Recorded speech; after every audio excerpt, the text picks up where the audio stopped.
હા બળવાન રાક્ષસ એના તપના બળથી એવું વરદાન મળ્યું હતું કે તેનો રક્તનું એક ટીપું ધરતી ઉપર પડે તો એમાંથી અનેક દૈત્યો પેદા થાય. હવે આ રક્તબીજ નામના દાનવે પોતાની શક્તિથી નિર્દોષ લોકોને મારવાનું શરૂ કર્યું. ધીરે ધીરે તેનો ત્રાસ વધતો ગયો. મૃત્યુલોકમાં તો બધાને જીતી તે સ્વર્ગલોકમાં દેવતાઓને લલકારવા લાગ્યો અને પછી તો દેવતા અને દાનવો વચ્ચે ભયંકર યુદ્ધ થયું. દેવતાઓએ દાનવોને હરાવવા ખૂબ જ મહેનત કરી, પણ રક્તબીજના રક્તનું એક ટીપું નીચે ધરતી ઉપર પડી ત્યાંથી તેમાંથી અનેક દૈત્યો પ્રગટ થતા.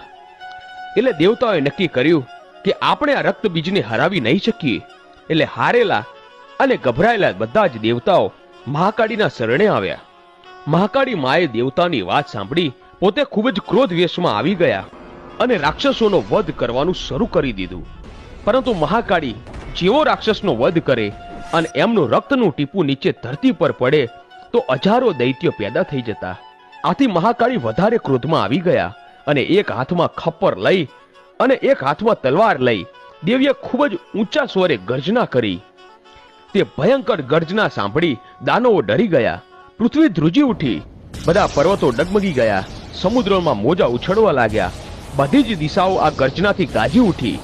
આ ગગનભેદી અવાજ સાંભળી દાનવો ભાગવા લાગ્યા. ત્યારે દેવતાઓ રાજી થઈ કહેવા લાગ્યા,